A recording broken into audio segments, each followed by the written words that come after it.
There we go. That's the right screen to have up. Hopefully everyone can see my screen right now. All right, so I will try to take notes, talk through anybody that's commenting or providing any questions, and try my best to answer. If I cannot, Oliver or Joanna can help me out. If you have questions, please raise your hand, or if you have input you want to provide, please raise your hand. It's just some housekeeping to help you guys out with. I believe if you click in the bottom, you'll see the chat and participants area where you can raise your hand. And as we see the hands come up, we will try to identify you and try to get your input so we can make sure we have everyone's quality input for today. So with that, I'll leave it on this slide where we have our segments 1, 2, 3, and 4. And we're open to hearing feedback on any of those segments. As you will see, we have all the concepts afterwards laid out too. So if you have a specific area you want to discuss, we can always flip to it, and I'll make sure to take as best notes as we can so we can make sure we incorporate your feedback.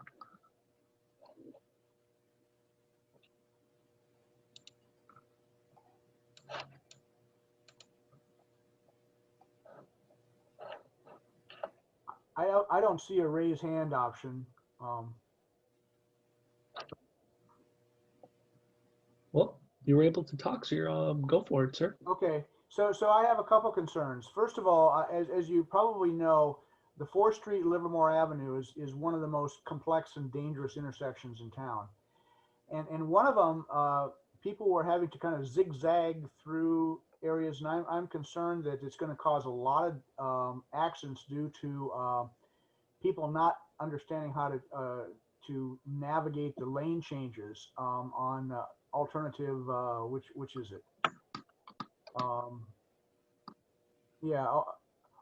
Alternative 3 and 2. That you both have.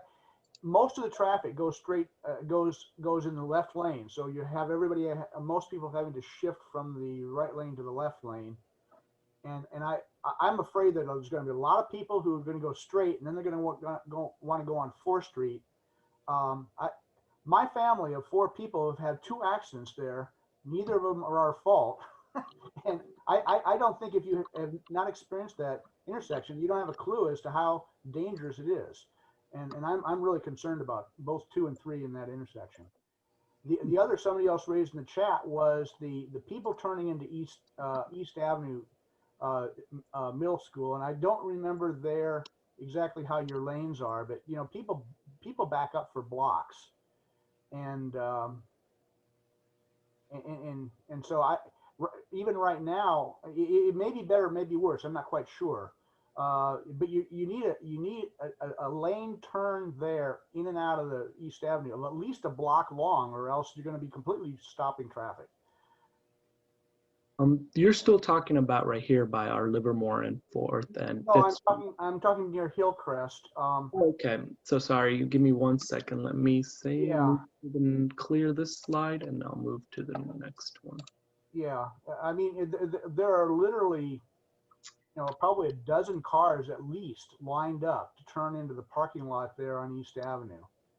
And I don't know if your traffic survey takes that into account, but that's by estates you mentioned. Well, it's between estates and Hillcrest. It's it's close to Hillcrest. There it is.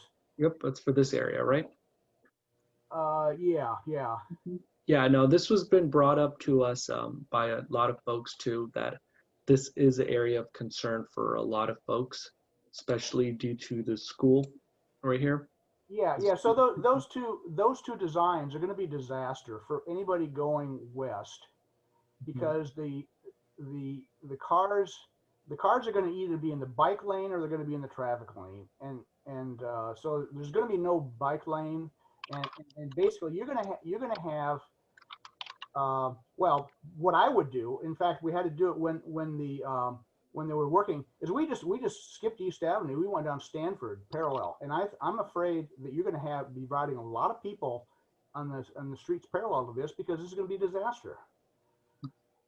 Yeah, no, that's a valid point. One of the opportunities we do have with this flex space that's created here, we could teach or strategically plan during the pickup and drop off to use that space for queuing. And as you mentioned, you're right, people are going to end up encroaching into the bike lane and make it harder for bicyclists if they're coming through here, and a safety concern.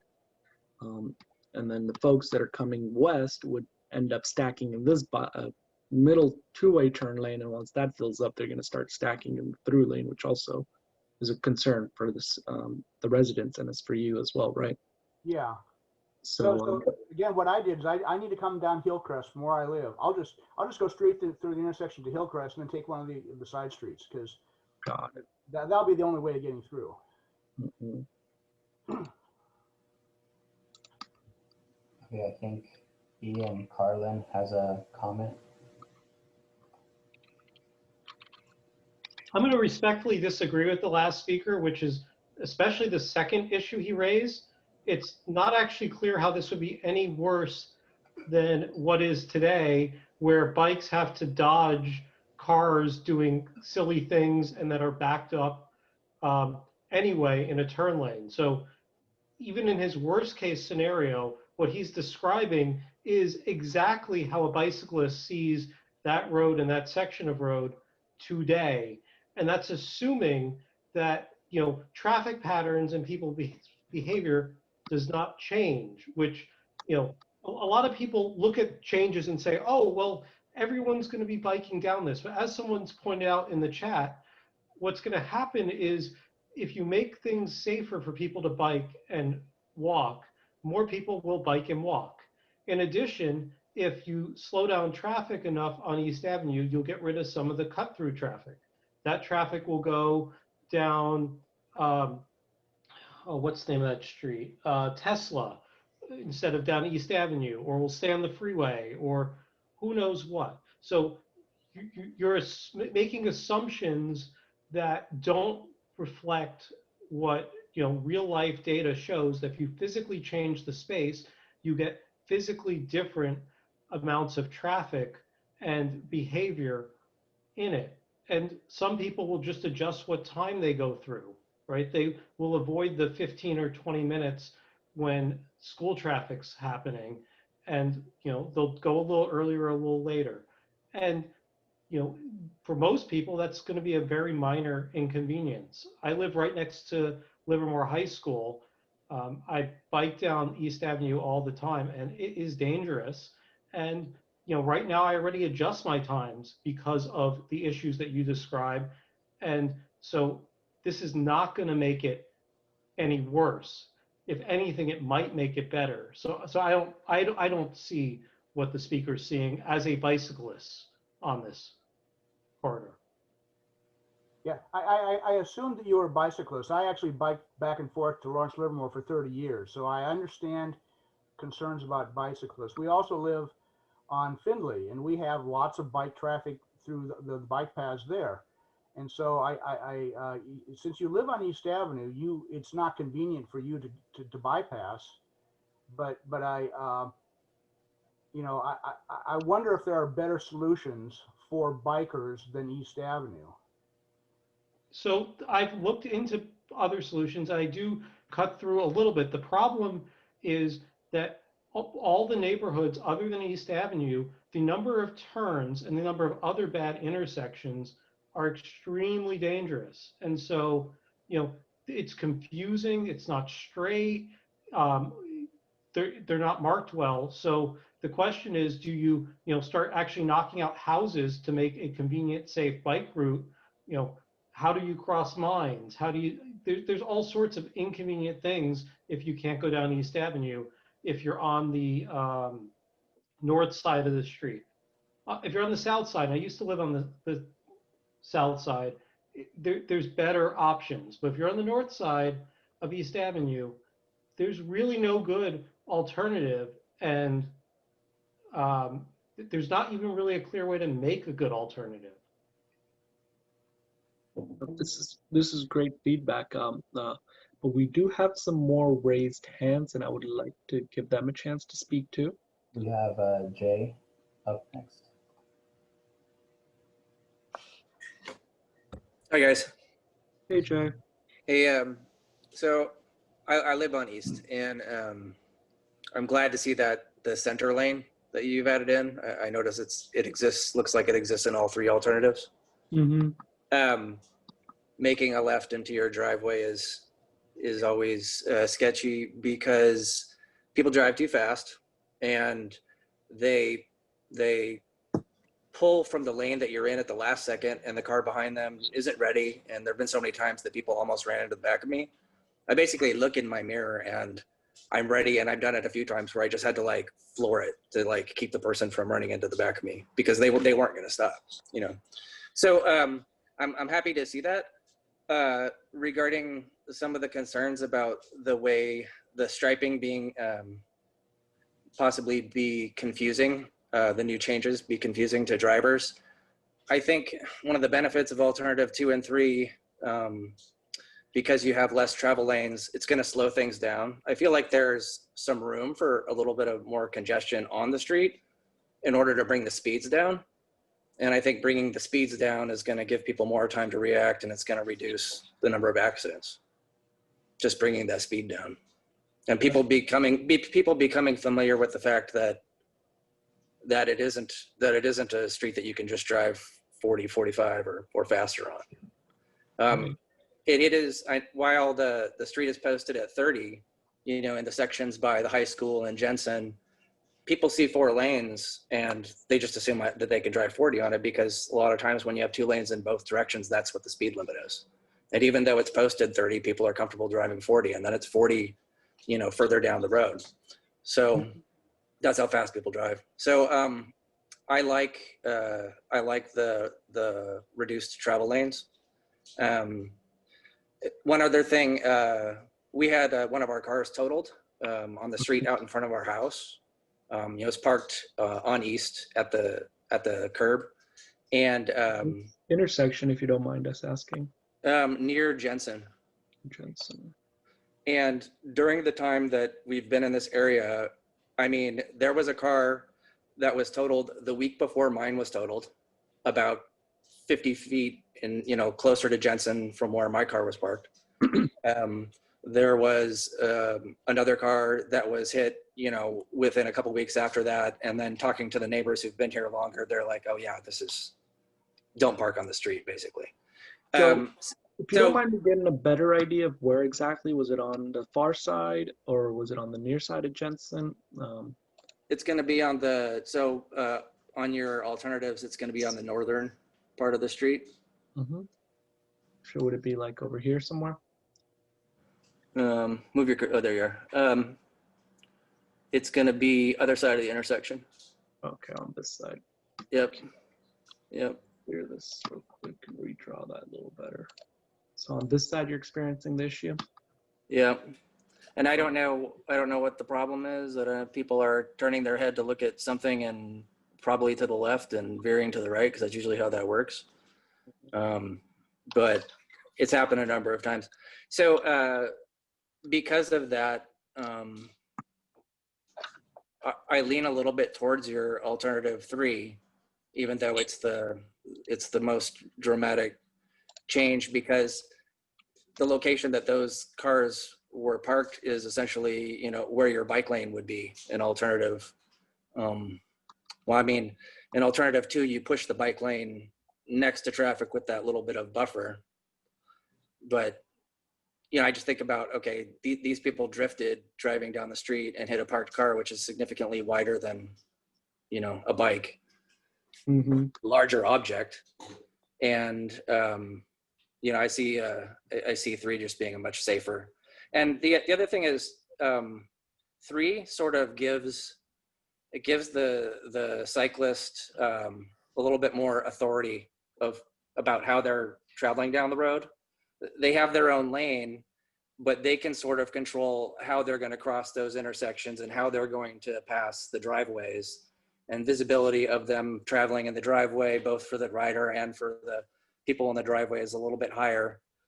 So I think the key thing would be to have signs so that the bicyclists know, hey, this lane is for you, but don't just ride down it with abandon. You need to, you know, watch for cross traffic. Right. Yeah. And when people learn, when they learn how to ride that, it gives them the ability to see both the stuff from off the street, on the street, and know where they need to stop. And when they need to stop, they stop in their own lane and they're in a safe spot. Right. So No, this is great feedback. And yeah, this is the concepts here are mainly just a striping layout to help visualize and understand. Obviously, we haven't gone to like the design level where we start identifying signs where everything is placed, how the proper tapers are done, and all the turn movements are ironed out properly.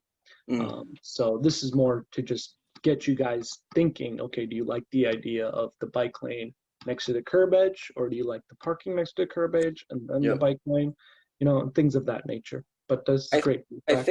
I think that alternative 2 can still be a solid option if the bike lane had some physical delineation, like you showed in your illustrations with in some of the illustrations there was either a sort of a solid post or those the little fiber reflective flexible tape at or least something. at least in some places.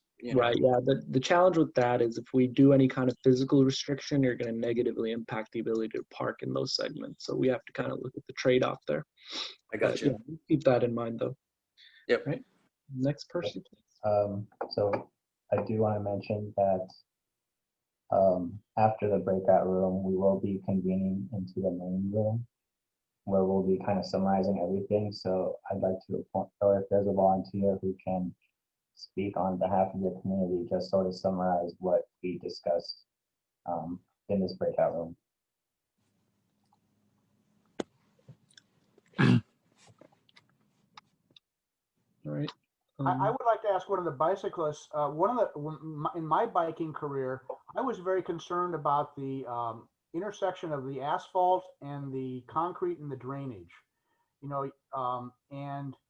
Excuse me, so other people had their hands raised, so we would like them to speak first, since you already had. So if you can raise your hand, and then we'll get back to you after we cycle through everyone. Thanks. Okay, so Evelyn is next. So it's Evelyn and Klaus here, so we're two. I thought a comment, since we started out with the segment 1, I completely agree with the issue when you have the lane change just before the intersection. And then there is another thing, which is of course the Livermore High School, which if you now know, or before the pandemic, of course, that the right lane was basically backed up just for turning to the right. And so unfortunately, especially then alternative 3, where you don't have a turn lane. So this is then segment 1, it goes with Maples and. Did I go too far? Oops, sorry. Yeah. Maple. Probably slide 4. Yes, good. Okay. So here you say Maple Street, if you basically the alternative 1, as it is currently, there are 2 lanes. So the right lane is basically backed up because turning to the right and then going to the high school. If you go further, as a previous person already mentioned, everybody goes the through traffic basically stays in the left lane. Now, if you go to both the alternative 2 and 3, this right turn lane is basically just out of the regular lane. There is no alternative. Both 2 and 3 have a little segment of a turn lane, but that segment is probably too short, so it will back up into the main lane.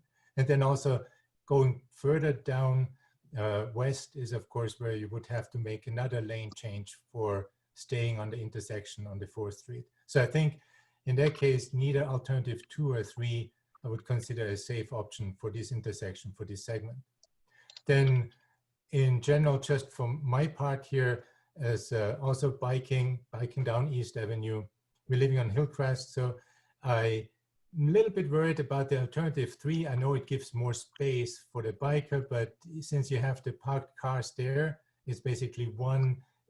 I think your visibility may be a little bit less, and also of the cars when they come to an intersection. I know it's about sharing the road and having the green markings so that you know that there's possible interference, but from a car that doesn't pay attention, all of a sudden there's a bike coming behind the parked car. So I would feel safer with the alternative 2, just regular bike lane. Yeah. Also the bike lane that's an alternative 1. Plus the 1, I mean, it does give you a little bit flexibility. Now,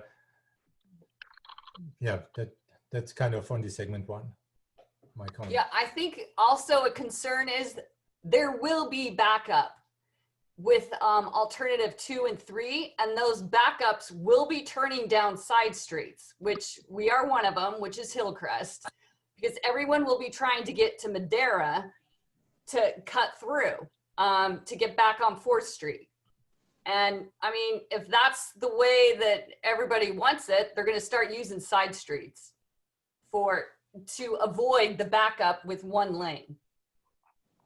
I mean, it's an avenue for cars. Mhm. And the other thing is people who think that kids are gonna, all the high schoolers are gonna ride their bikes to school because there's a bike lane.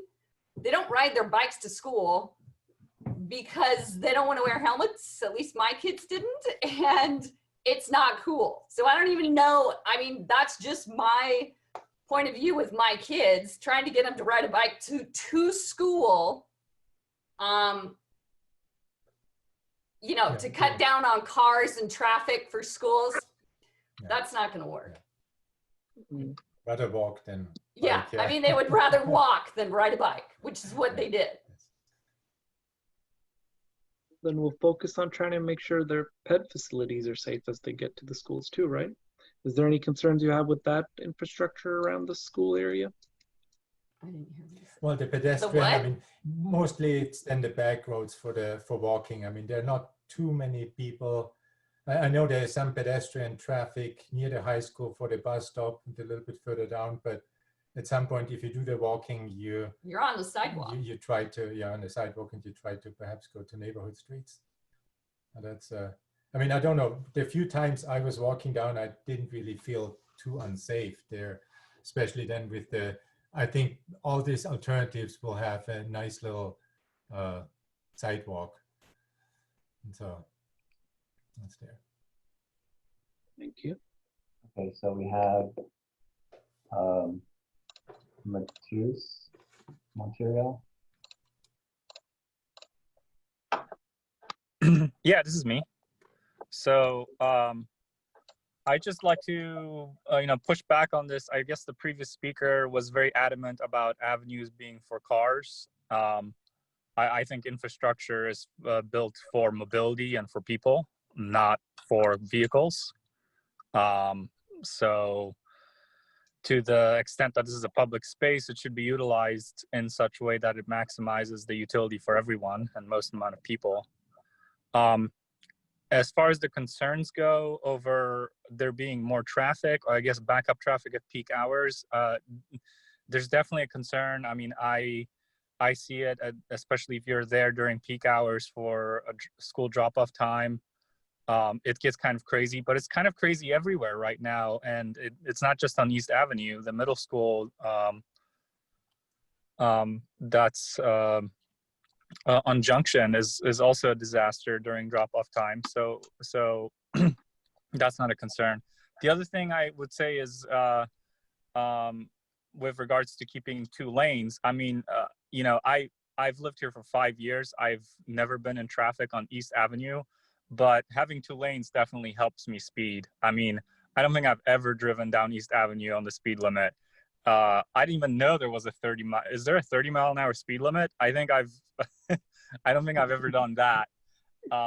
Yeah, it's a big, long, straight line. It's basically a drag strip. Very inviting for speeding and all sorts of fun.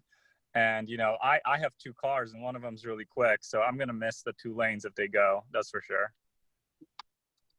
No, but that's kind of the idea with the 1 lane option. Is it's been proven at other agencies and other cities that when you reduce travel lanes and create more narrower travel lanes, it helps drivers use a little more caution as they go down the road, as compared to, as you just described, having 2 travel lanes feels like you have a wide open space and you can just kind of fly down it, right? Oh yeah, I totally agree with that. I mean, it's it's what two lanes, middle lane, and then there's two park lanes. It's as wide as a 7-lane highway. It just invites you to go faster and weave between cars, and it's great. I mean, for a driver, and I can totally see that. The traffic would be reduced. The opportunity to speed would definitely go down. Um, and yeah, I don't think there's any enforcement there either, because I've never gotten a speeding ticket.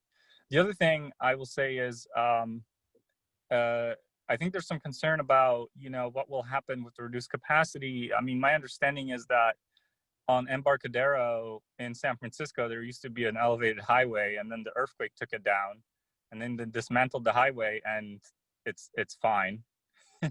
The city's fine. I don't really see the concern about people going to side streets, because that wouldn't work. It would be very slow and bad. So why would people take a very terrible alternative? I mean, the proper thing to do is just to not take your car on a busy street. So yeah, that's what I got to say about that. That's all I got. Thank you. It's good feedback. Thank you. Okay. We have Bob next.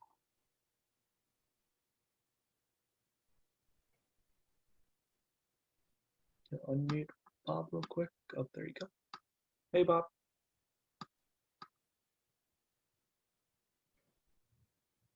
Bob, you got the floor. Bob, yeah. We lost Bob. Okay, so I'll just go down to the next person. And maybe keep him in mind when he comes Jennifer. back, just in case. Yeah, I'll keep his hand raised. Okay, Jennifer? Yeah, hi, good evening. I really appreciate all the work that's been put into the 3 alternatives. I do bike, but I also have a car. So I really appreciated hearing from some of the residents that live right on East Avenue, because it helps to kind of keep all those perspectives in mind. I'm also looking at this in terms of 30 years from now and 50 years from now, and how we're trying to get to zero in terms of our greenhouse gas emissions. And the state of California has asked us to do this. The City of Livermore will be working on a climate action plan. And I think that one of the things that is going to be important is that we actually build the kind of infrastructure that will allow people to adopt more active modes of transportation, or more carbon neutral modes of transportation like electric cars. And so I think that it's important. I know I also have high schoolers that did not want to bike and wear a helmet and look dorky. But I know that there's that kind of getting everyone to participate for the bigger long-term reason is also important here. So I think it's important that we, even if we see that we're losing some lanes, slowing the traffic would be far more agreeable for the people living along those areas, be safer, and it would also allow us to get more people out of cars and into active transportation. And as a biker, I find it terrifying to bike along East Avenue. I wear an orange vest and the dork factor is off the charts, but that's the only way that I feel like I'm going to be visible. So if we had some space and buffer, that would be really great. Thank you. Thank you, Jennifer. Well, just because, Jennifer, did you have an alternative you liked out of the few, or you're just happy to see the bike lane improvement? I think that I tend towards the one travel lane and the wider berth for the bikes, just so that it really is more protected. I know that I would bike from my area over to Junction with my daughters when they were students, and it was harrowing. If we had to go on, we'd go through the neighborhoods, and as someone spoke earlier, you have to take turn after turn, and that can be kind of dangerous in the residential. So I think alternative 3 makes a lot of sense from a bike travel point of view. I hear what people are saying about losing some real estate to cars, but I kind of think that's sort of the direction we need to go anyway. I did have another question. I put in the chat about how some of the sidewalks along East Avenue are really like obstacle courses. They're quite encumbered. There's a lot of telephone utility poles and light poles and other kinds of poles. Are there any plans in those neighborhoods to put some of those things underground? That is a little bit more larger scale project, as you may be aware of the costs and Sure. implications associated with that. But do you have any specific segments, as you just mentioned, that are of your concern? We can see if we have room with some of the alternatives for maybe Well, sign there consolidation, maybe it's slight widening. there are two areas that I personally, when I've not felt safe on the actual road, I've gone up on the sidewalk, which then I can be an obstacle for pedestrians. But right in front of, not right in front of Robert Livermore, but as you go just west of Robert Livermore, and then there's the gas station. I think that's the little street is Hayes. Right next to Terramia before Hillcrest. I have more, I don't have the street names in head, sorry guys. But that, I found Hayes for you. oh, it's, yeah, and Rotten Robbie's is the thing on the corner, I think. Well, that area right there, it's got all kinds of, they've done the dips in the sidewalk curve to allow bikes or, ADA accessible, which is great. But they also have utility poles, light poles, and things are it's just kind of narrow. And I believe that if someone were crossing, just a pedestrian with a stroller crossing another pedestrian, that would be tough. Then the other area that I've found tricky is, it's Loyola, no, it's Dolores, and going west towards Maple where Livermore High is. So before you're really touching the campus for the high school, there's again, and then at the high school, there's the fence. And so it's kind of narrow, and you don't have a lot of wiggle room. And at drop off and pickup times with the high school students or with the bus, there's a lot of kids using that sidewalk, that crosswalk rather, from the south side of the street. That crosswalk should probably be about 15 feet wide. So you're talking about right by Loyola and East, am I following you correctly? Yeah, so on the north side of the street, from Loyola to the campus is where the sidewalk seems very encumbered. And then the crosswalk from the south side of the bus stop street where the bus stop is to Maple, it seems like the sidewalk should be twice the width, with the kids, all the number of kids crossing. Got it. Thank you. Thank you, Jennifer.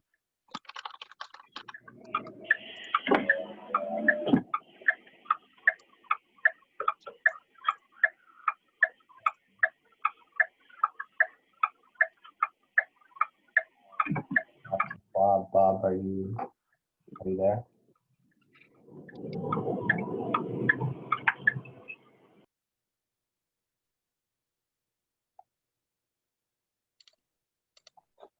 We still don't have Bob back. Yes. No, Bob. Okay. So then I will go to Ian.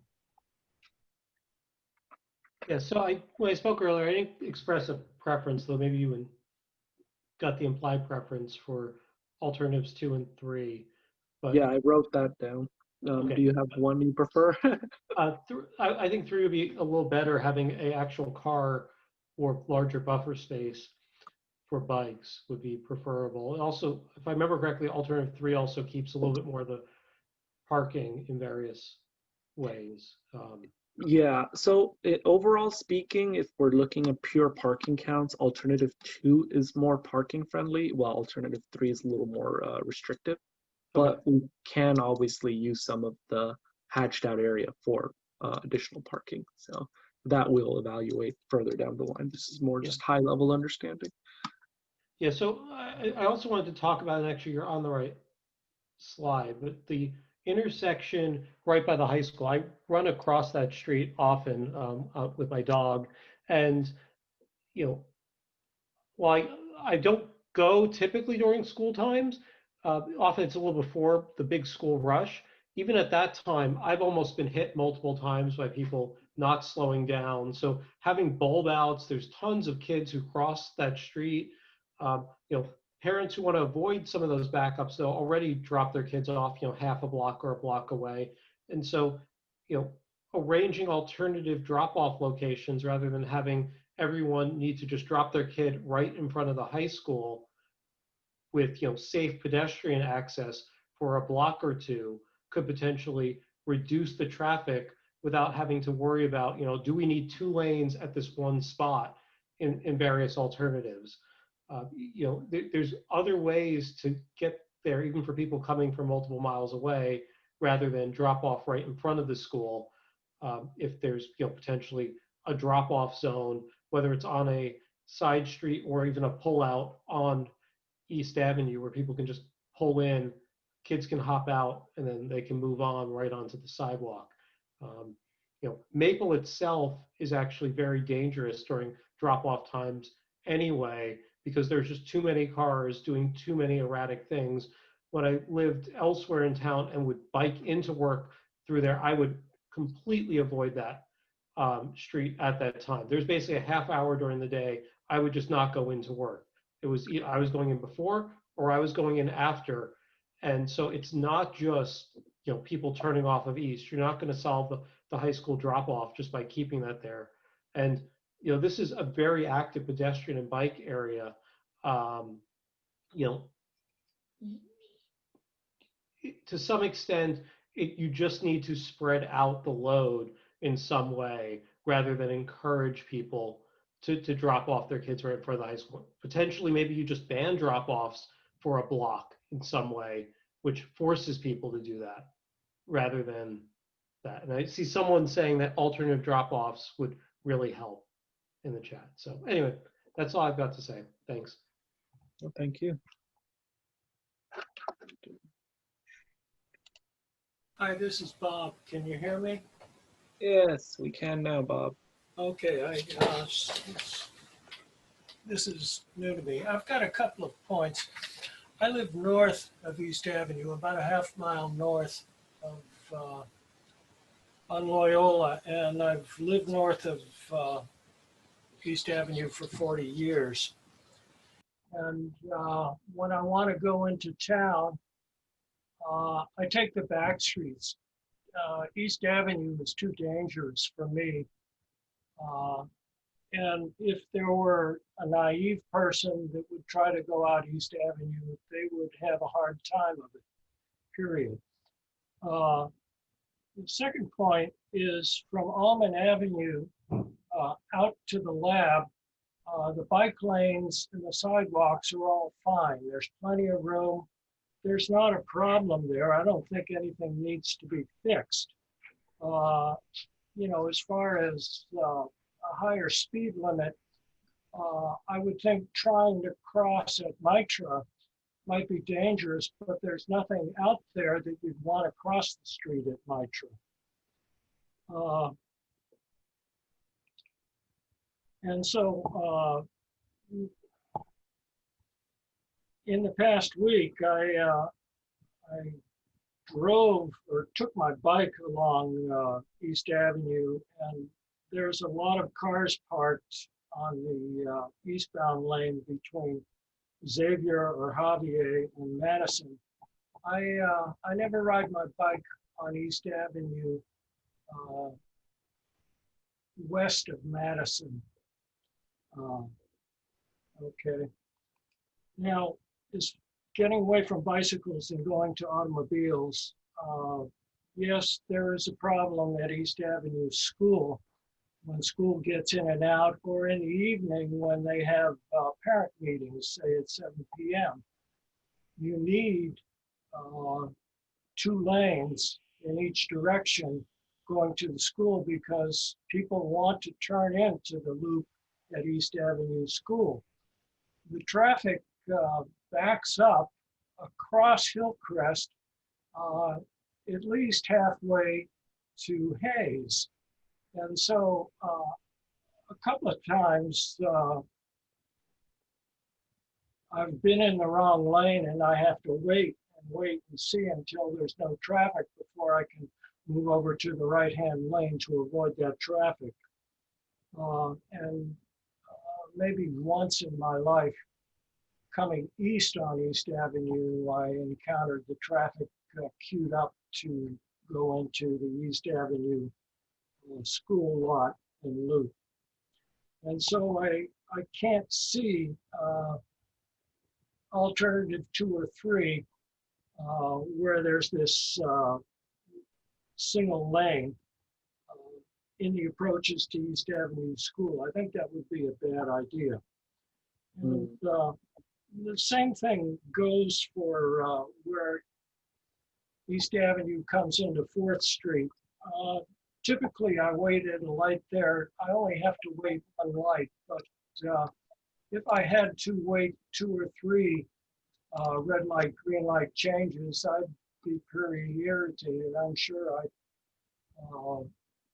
come over Mines Road and go to 1st Street and go into town that way when I'm in an automobile. And those are my points about the presentation. Thank you. Thank you, Bob. It's good feedback. Okay, we have Evelyn. Thanks. It looks like, so we jumping back and forth to the different segments. There was one other concern going down. It's between Mines Road and Charlotte. I think it's segment 3, probably 3 or 4. One more. One more actually. It's then the 4th. There was actually also one where I think even the alternative 3 would go from, 3 had the 1 lane all the way through. And then 2 had, at some point, there was a picture, a photo where it was going from 2 lanes to 3. I think it's here a previous alternative. So if you would go 1 slide to the west, so I guess slide 8 probably, or 7. Yeah, I'm over here on 8. Okay. Might be one more slide over where you're thinking that lane weaves in and out right here where you have 1 lane and then it opens up. Yeah, up. so the 2 lane and 1 lane. And that would be also something that I could just see. I mean, sometimes there is a little bit more lap traffic that could be backing up past the intersection a little bit further and actually making perhaps sometimes left turns a little bit more difficult. That was also mentioned earlier, of course. If that's the one drawback, well, there's no, silver bullet in some sense. Either you have 2 lanes and maybe no backup and then you can turn left, but if people are going too fast, it's dangerous. If you have lots of traffic, sometimes it's a gridlock and you can't turn left. That's the thing. Yeah. So that would be the one thing that I would kind of see a concern with the change from the 2 lane to the 1 lane at that area. And you're talking about the left turn to Madison, or? No, it's actually here. I was in the presentation. I thought that there was one picture, but was close. That was before Charlotte. That there also was a change from 2 lane to 1 lane, but maybe I was mistaken. Yeah, it was. I thought it was between Mines and Charlotte, but now I don't see it on the. So if you go, for example, to slide 8, yeah, I don't see here. Oh, there's already Vasco, so this is then Loyola. Oh no, this should be Mines Road here. Then you have to go to slide 9, isn't that? Okay, here. So this is Mitra now, and then Charlotte. Charlotte, yeah. So it. Oh yeah. So here it is. Yeah. Yeah, I was mistaken. I thought that there was one of the options where it goes from 2 lanes to 1 lane. Okay. Yeah, this is the one. This is after the one route. Sorry, then I'll take another section when you turn right from Vasco onto East Avenue. I think there's also another lane drop there. Yeah. But then there's. I also want to just second one. There was one concern, kind of cars when they turn right, they may not look. Sometimes if you're a driver And that's the one thing, of course, you tend to just look on the left-hand side when you make a right turn. And that's also perhaps the one thing that alternative 3 sometimes could be a little bit iffy for some bikers in that respect. Yeah. Okay, thanks. Thank you.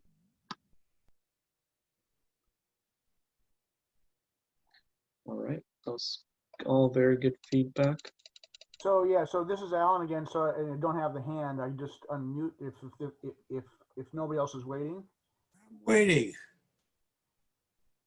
No, nobody else had their hand raised, so go ahead, Al. Okay, so yeah, so I did, you know, probably done more years of biking than most people on the call. I prefer having the bike closer to the car lane. Somebody else mentioned the issue of somebody turning right, and you don't really necessarily see a bike on the other side of the car that all of a sudden is in your way. Maybe it works. I'm a little concerned about that. I'm also concerned about how wide the bike path would be, because I'm concerned about the space between the gutter and the pavement. You don't have that when you're on the other side of the parked car, and that's where your tire gets caught in that if it's not you know, if it's in all a gap, and you can go over. So if that is picked, you know, you gotta make sure that it's not considered, the gutter is not considered part of the bike path. Yes, you bring up a good point, Alan. And most of these alternatives you're seeing when we do show representation of bike lanes, we do not include the gutter pan as a bike lane. It's only the asphalt portion. Okay. That, like you mentioned, a lot of bicyclists don't like that. Because we wouldn't stripe, let's say, like a 5-foot bike lane, and then you'd have 1.5 feet of that in gutter. Then you're negotiating over that little awkward space, essentially. Yeah, because that means that you've just lost a 1.5 feet compared to if you a person could park there, and that's not a problem. Right.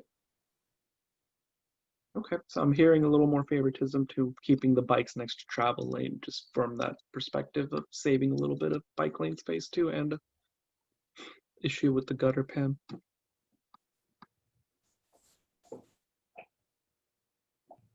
Okay, so I get we'll be going back to the main room in about 5 minutes.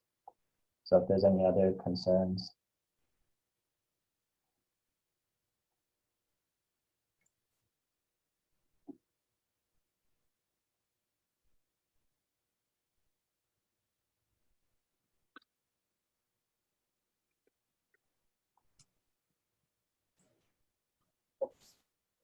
It's like we got the easy group. I have one statement right on Hillcrest and East Avenue. They're right on that corner. I guess that's. Where did I pass Hillcrest? Oh, there it is. Hillcrest and East Avenue, yes, sir. So just south of the intersection right there, where the bulb out is, there's actually no sidewalk right there. And so people try to drop people, you know, kids off for the school, but there's a dirt at a 45-degree angle and gravel, and it's a really dangerous spot right there. And it's something, you know, if they made that safe for pedestrians, that would connect and make a better drop off for everyone.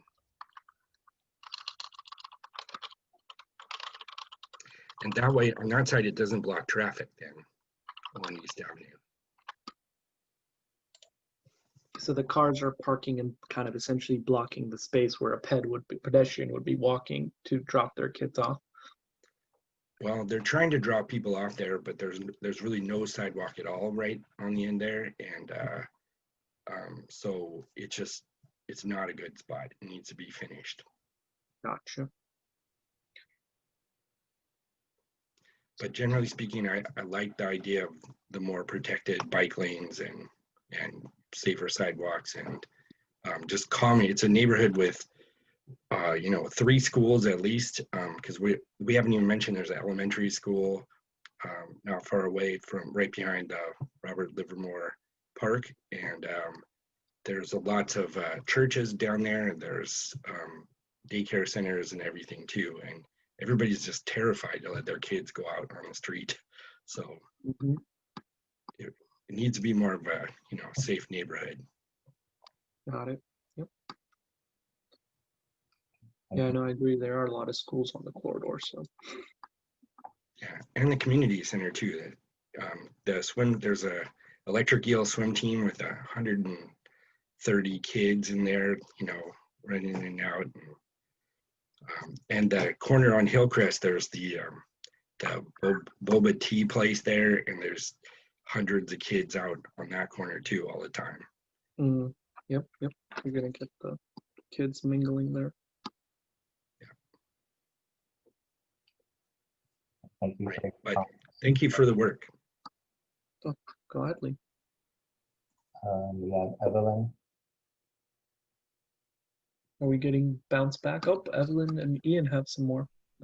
Their hands are up. Unless they're volunteering to talk when we go to the bigger room.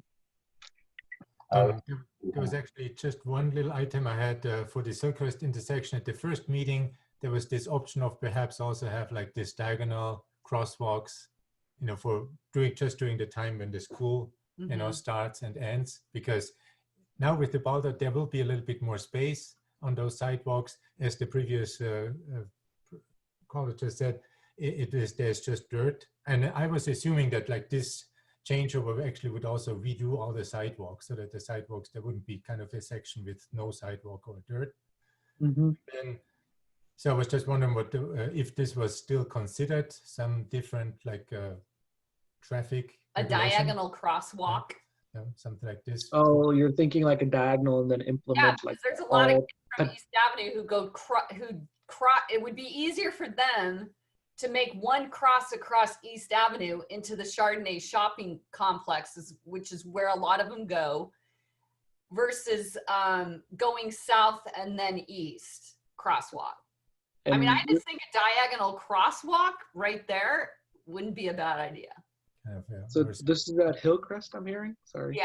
Yes. It's kind of vicinity of the school. It probably is the same. Previously was mentioned to a lot of pedestrian traffic near the high school too. So there's like maybe alternatives for crossing during the peak times, something like this.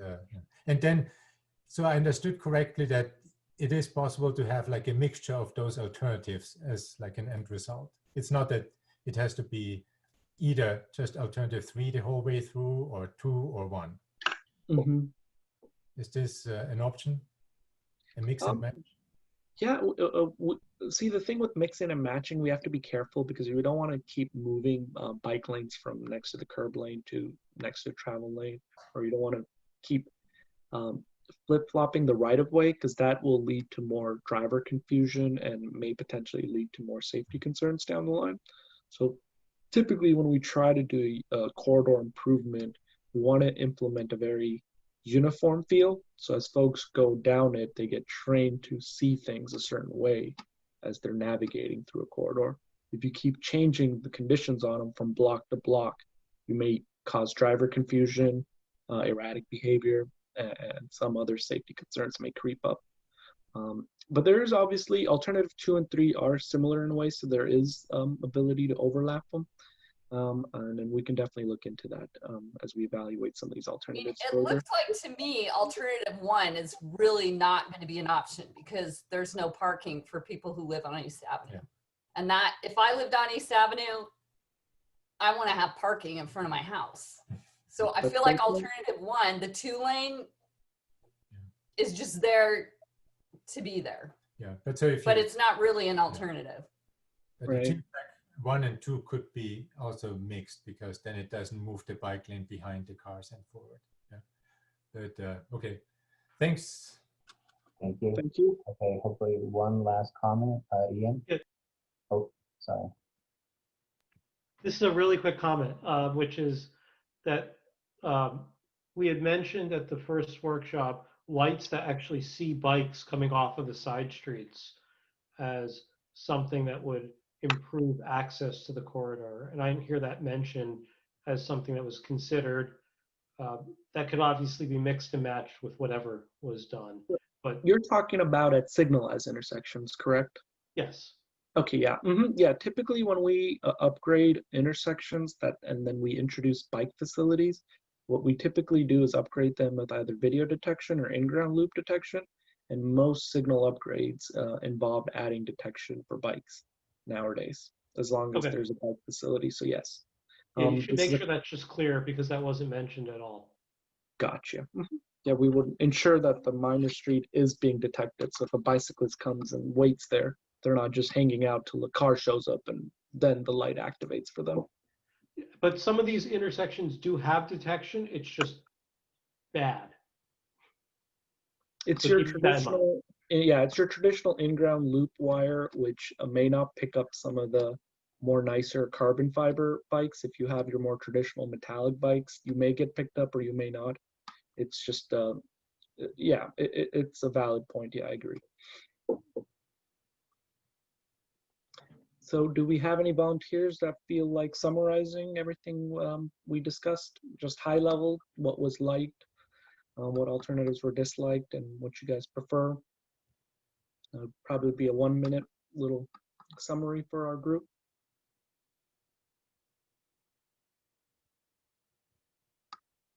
Don't speak all at once.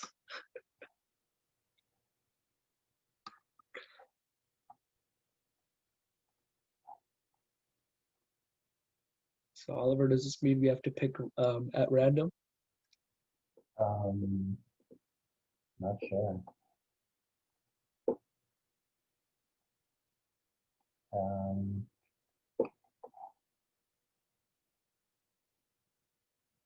What about,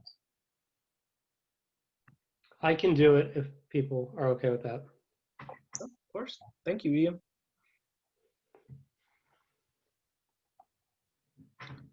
just a quick summary of what we talked about. Doesn't have to be too much in detail. Yeah, I'll try and hit both the pros and cons on different points. Yeah. Perfect. Greatly appreciate that.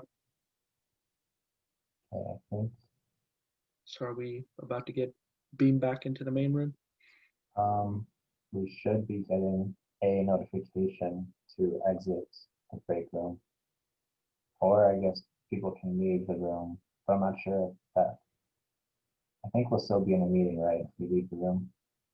I believe so. I think if we press the exit breakout room, it should take us back to the main room.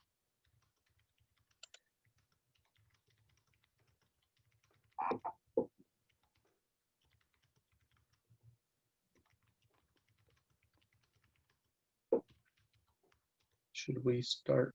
I don't know if I or you leave, it auto kicks everyone or not. I'm a little worried about that part. So I want to make sure. Wait, you want us to leave now? If you can move to the main room, I think if you exit this breakout room, it should send you back to the main room we were all in. You're supposed to click the leave room on the bottom right, correct? Correct.